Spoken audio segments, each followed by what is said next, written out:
Happy 4th of July, everybody. I wanted to give you a real brief layout update here. It's been about a month since my last video update. I've been really busy on the layout, and I wanted to give you a brief update on what's been happening. Probably one of the first things you've noticed is that I've actually installed a skirt to the underside of my layout to just give it, a little bit more professional look. I actually got this skirt off of Amazon. It's a table skirt.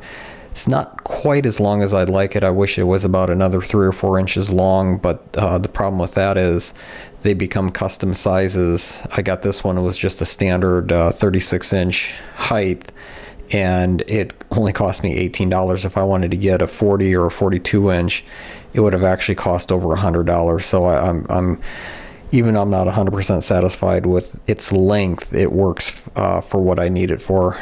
Looks great, just installs a little bit of a Velcro strip. One of my latest projects was the installation of this Anhydrous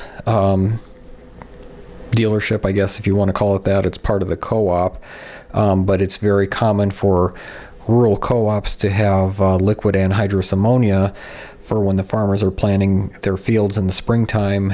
They'll go out and they'll apply ammonia to the fields, and it just helps with the crops and their growth.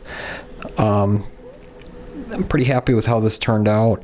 This was the Walther's propane tank kit, but I was able to modify it. The kit did not come with any decals, so I was able to find some decals on eBay. So here's just a little bit more close-up. You can see that I added a Chainlink fence.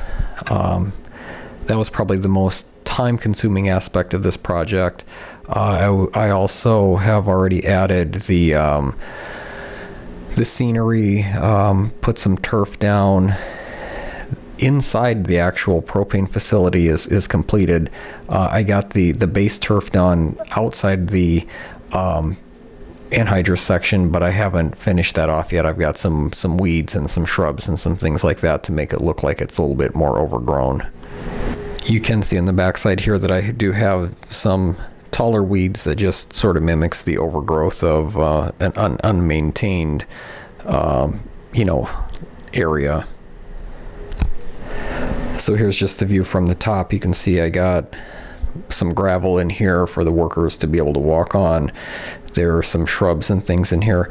What I did with this, because of how fragile the fence is, I actually mounted it to just a piece of wood, 1/8 thick piece of wood, glued everything down, so that way if I ever need to move my layout, I can essentially just pick this up, put it in storage.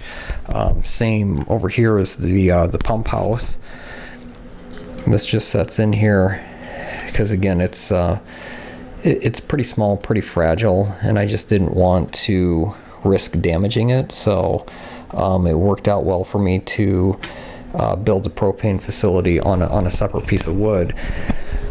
When I get the rest of the landscaping done, it will actually hide the height of the wood that you can kind of see right there. So very, very happy with how this turned out. Another new aspect of my layout is I added this grade crossing. It is a private grade crossing for the workers to get to the diesel house. So it's gravel. Have my wood grade crossing in between the rails for the vehicles to travel over it. It's a single lane, and let me pan out here just a little bit.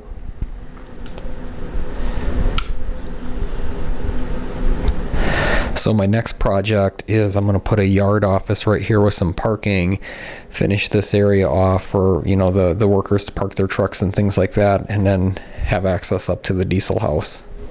So here's looking on the back side of my layout. Through the yard, you can see that I don't have any rolling stock. I put everything away because I've spent about the last, 3 or 4 weeks ballasting my layout, so everything is completely ballasted now.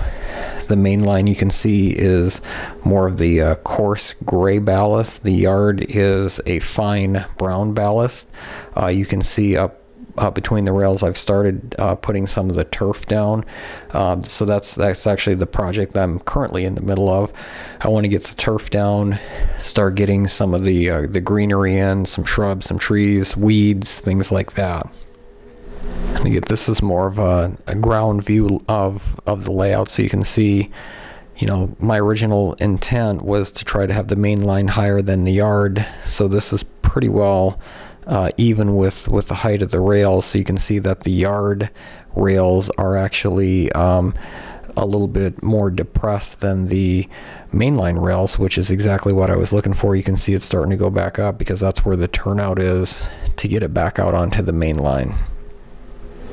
Another new feature that I added to my layout, I wasn't thrilled about doing it, but I added these throttle pockets. You can get these off the internet for cheap. A 2-pack I think was $12 or $13. I don't really have a place to set my throttle, and you know, my main intention was to try to keep the front of the fascia as clean as possible, you know, not add a whole bunch of clutter on there. But I really sort of bit the bullet here and added these throttle pockets. There's one here, and then there's one down by my other UP5. I don't think that it draws too much away from the layout, but again, it was a necessary evil. I wasn't hugely thrilled about having to do it, but the convenience factor is very, very nice. I'd highly recommend them if you're thinking about adding a throttle pocket. So after I've got everything set with the ballasting and some of my scenery, because I put all my rolling stock away, I've had this layout up and running for almost a year now.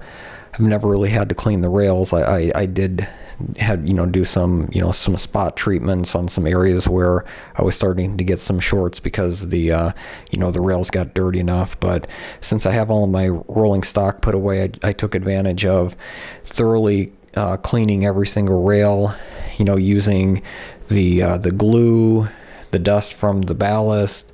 I sprayed everything down with isopropyl alcohol. You know, the tops of the rails, just I wanted to make sure that when I went back to start running trains again, that I was able to, you know, be able to run them without worrying about any type of electrical short. So I cleaned them with some mineral spirits and some rags to really ensure that I got a good clean top of the rail. So the last thing you'll probably notice is I have my computer out hooked up to my PR3. So today's July 4th. Happy Independence Day. I'm pretty excited. I've gotten the notification my Proto Throttle is coming tomorrow, July 5th. So as soon as I get done shooting this video and have it start processing for to be placed on YouTube, I'm going to start reprogramming some of my locomotives to be able to utilize the Proto Throttle when it comes tomorrow. So you should be seeing some videos on my Proto Throttle here before too long. My goal is to try to get at least the first initial ones up this weekend, but I'm going to do some videos on how to reprogram the decoders to take advantage of all the Proto Throttle's functions. Some of the things I'm going to do are disable the directional lighting because there's light switches on the Proto Throttle, change some of the momentum CVs, change some of the braking CVs. I think I might play a little bit around with some of the functions, especially the startup and stopping. The initial reading and research I've done on this, it seems like it's going to be pretty easy to reprogram the tsunami decoders.